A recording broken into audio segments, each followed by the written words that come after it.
दोस्तों कहानी शुरू होती है और हम चाइना के एक ऐसे गांव को देखते हैं जो कि औरत प्रधान था। मतलब कि वहाँ पर औरतें खेती मजदूरी और सारे वो काम जिससे पैसा कमाया जाता है वो सभी औरतें करती थीं। और वहीं मर्दों का काम घर की साफ सफाई करना, खाना बनाना, बच्चों की देखभाल करना और रात को अपनी पत्नियों को संतुष्ट करना था। हम देखते हैं कि उस गांव की सभी औरतें इतनी ज्यादा प्यासी होती हैं कि दिन रात मजदूरी करने के बाद भी उनके पति उनकी प्यास नहीं बुझा पाते। वो बेचारे दिन रात खुदाई कर करके इतने कमजोर हो गए थे कि अब उनके बस का और कुछ बचा ही नहीं था। इसी दौरान हम चंदू चंगेजी नाम के एक लड़के को देखते हैं जिसको गांव के कुछ बदमाश लौंडे परेशान कर रहे होते हैं। अब इससे चंदू चंगेजी को गुस्सा आ रहा था, पर तभी वो सामने पड़े जलते हुए कोयले को उठाकर उसे दूर पानी में फेंक देता है ताकि वो अपने गुस्से पर काबू कर सके। अब उसे लग रहा था कि शायद ये देखकर उन गुंडों की फट चुकी होगी, लेकिन तभी उनमें से एक गुंडा चंदू चंगेजी के मुंह पर एक जोर का घुसंड पिलाता है। अब इससे चंदू चंगेजी के भी दिमाग का बखड़ा हो जाता है, इसलिए वो सभी को दबोचकर कुत्ते की तरह पीटने लगता है। अब उसके इस कारनामे को वहाँ पर कुछ सुंदर कन्याएं देख रही होती हैं और वो उससे काफी ज्यादा इम्प्रेस हो जाती हैं।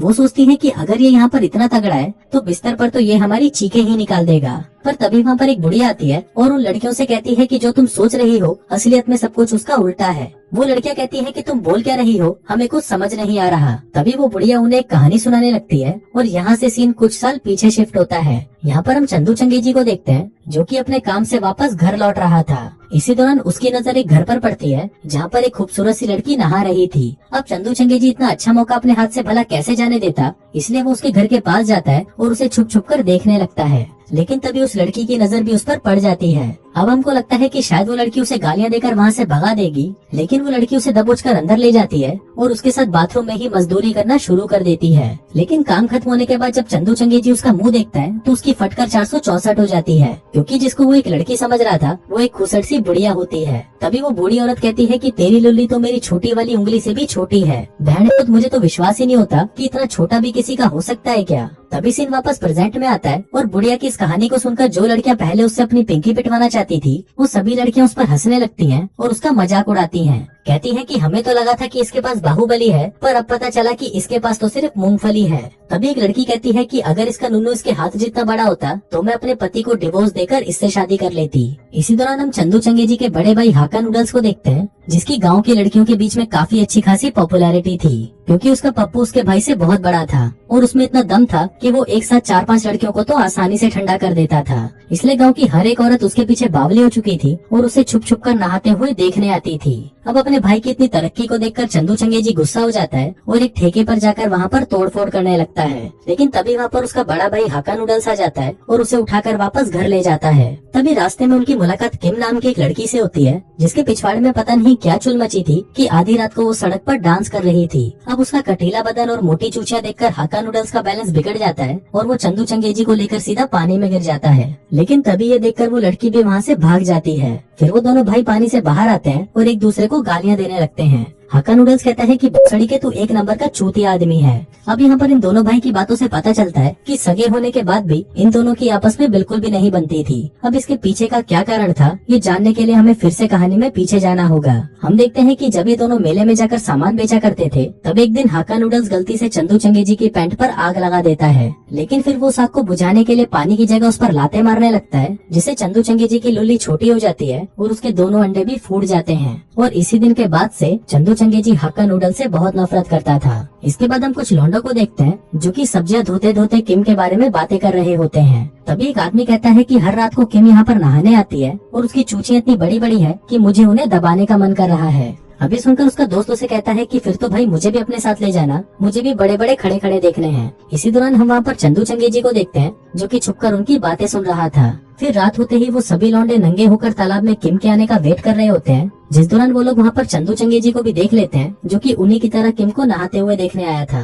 तभी उनमें से एक लड़का उसे कहता है कि भूसड़ी के तू भी यहाँ पर बड़े बड़े खड़े खड़े देखने आया है, जिस पर चंदू चंगेजी कहता है कि नहीं भाई, मैं तो बस यहाँ पर नहाने आया था। अब वो लोग बातें कर ही रहे थे कि तभी वहाँ पर किम भी भटकते भटकते पहुँच जाती है, जिसको देखकर उन सभी के छोटे पप्पू खड़े हो जाते हैं। तभी किम उन सभी को कहती है कि मेरा जूता पानी में बहकर जा रहा है, जिसको सुनते ही वो सभी लड़के बावली कांडों की तरह उस जूते को पकड़ने उसके पीछे जाने लगते हैं। फिर अगली सुबह जब किम अपनी झोपड़ी से बाहर आती है तो उसे वहाँ पर एक मिठाई का डिब्बा पड़ा हुआ मिलता है जिसको अपने चंदू चंगेजी ने वहाँ पर रखा था। तभी वहाँ पर चंदू चंगेजी को देखकर किम समझ जाती है कि वो उसे पसंद करता है। इसके बाद जब किम फिर से नहाने के लिए तालाब में जाती है तो कुछ हरामी लौंडे उसे छुपकर ताड़ने लगते हैं। लेकिन इसी दौरान वहाँ पर कुछ लड़कियाँ भी आ जाती हैं और वो लड़कों को किम को देखते हुए देख लेती हैं। लेकिन फिर वो लड़कियां उनको कुछ बोलने की बजाय किम को ही दबोच लेती हैं और उसे कुत्ते की तरह मारने लगती हैं, क्योंकि किम इतनी खूबसूरत थी कि कोई भी लड़का उसे छोड़कर किसी दूसरी लड़की को देखना ही नहीं चाहता था। अब वो लड़कियां किम को कूटने वाली होती हैं कि तभी उसकी आवाज सुनकर वहाँ पर हाक्का नूडल्स आ जाता है और किम को उन छिनालों से बचाकर अपने घर ले जाता है।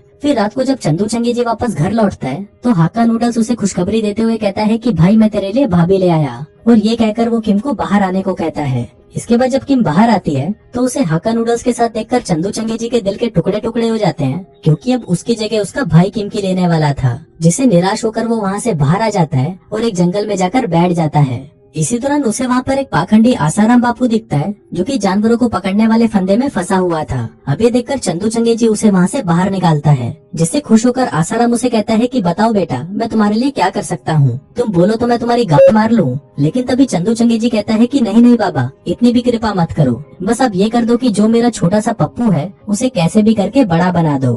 अभी सुनकर आसाराम उसे एक टोटका बताता है। वो कहता है कि पास ही के एक गांव में पीपल के पेड़ के नीचे तुम्हें एक जॉनी वॉकर की बोतल मिलेगी जिसमें जादुई दारू है, और अगर तुम उस दारू के 2 घूंट पी लेते हो तो तुम्हारी छोटी सी मूंगफली एक बहुत बड़े गन्ने में बदल जाएगी। अभी सुनते ही चंदू चंगेजी बिना समय गवाए उस पीपल के पेड़ की तलाश में निकल पड़ता है। लेकिन वहीं आसाराम बापू आंख बंद करके कहता है कि बेटा ज्यादा दारू मत पी लेना, नहीं तो इसका अंजाम इस गांव की सभी औरतों को झेलना पड़ेगा। जो बोलकर जैसे ही वो अपनी आंखें खोलता है तो वो देखता है कि तब तक चंदू चंगेजी वहाँ से 9-11 हो चुका था। उधर चंदू चंगेजी उस पीपल के पेड़ को ढूंढ लेता है और उसको खोदकर उसके नीचे उस जॉनी वॉकर की बोतल को बाहर निकालता है, जिसके बाद वो जोश जोश में उस बोतल की सारी दारू को पी डालता है। फिर अगली सुबह जब वो अपने घर की ओर वापस आ रहा था तभी उसे पता चलता है कि उसके गांव के सभी मर्द युद्ध में जा रहे हैं, क्योंकि उनके पड़ोसी देशों ने उन पर हमला कर दिया था। साथ ही युद्ध में चंदू चंगेजी का बड़ा भाई हाक्का नूडल्स भी शामिल होने के लिए वहाँ पर गया हुआ था। फिर एक दिन हम देखते हैं कि गांव के जंगल में बहुत ही भयानक आग लग जाती है और धीरे धीरे पूरा गांव उस आग की चपेट में आने लगता है। उधर चंदू चंगेजी भी पास ही में ही एक पहाड़ पर सो रहा था,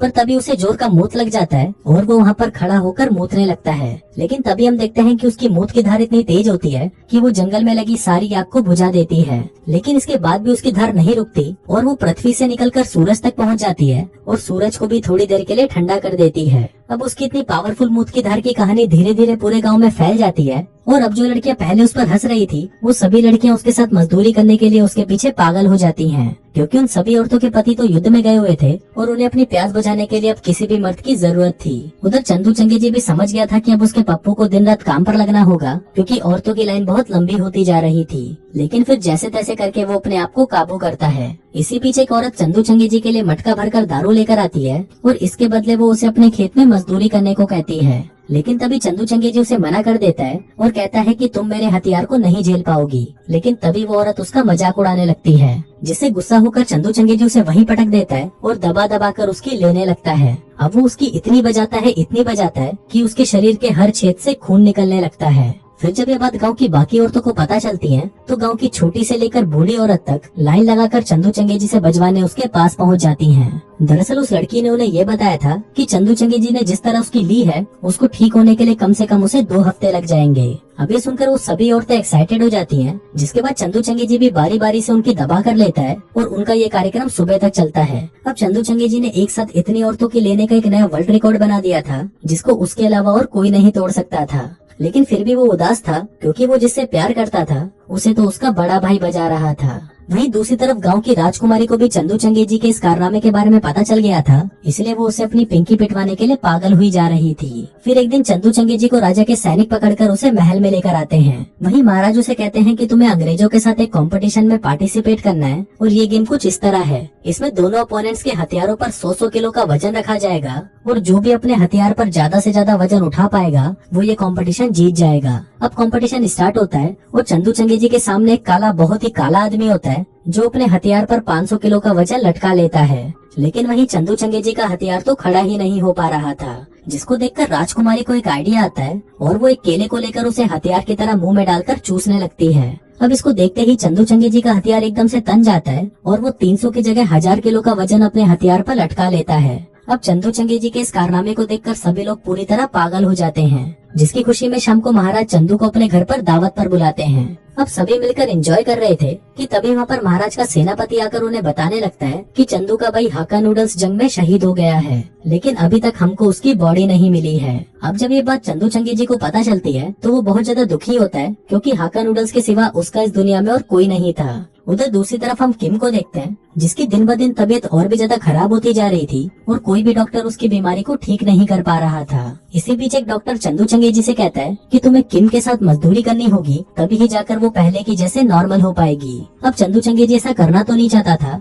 लेकिन किम को बचाने के लिए उसे ऐसा करना पड़ता है, जिसके बाद वो वहीं पर ही उसे घोड़ी बनाना शुरू कर देता है। इसके कुछ दिनों बाद हम देखते हैं कि मजदूरी करने की वजह से किम अब पूरी तरह से ठीक हो चुकी थी और अब वो चंदू चंगेजी को ही अपना पति मानने लगी थी। फिर कुछ महीनों बाद हम देखते हैं कि गांव की सभी औरतें बहुत ज्यादा परेशान दिख रही होती हैं, क्योंकि वो सभी औरतें एक साथ प्रेग्नेंट हो चुकी थीं और इसके ऊपर उन सभी के पति भी उसी दिन युद्ध से वापस लौट आए थे। फिर घर पहुंचकर जब उनके पतियों को चंदू चंगेजी के इस कारनामे के बारे में पता चलता है, तभी वो सभी चंदू चंगेजी के हथियार को काटने के लिए उसे चारों तरफ ढूंढने लगते हैं। वहीं एक बूढ़ी औरत भागकर चंदू चंगेजी के पास जाती है ताकि वो उसे इस सब के बारे में बता सके, लेकिन तभी वो रास्ते में चंदू चंगेजी के बड़े भाई हाका नूडल्स को देखती है, जो कि अभी भी जिंदा था और अपने घर वापस जा रहा था।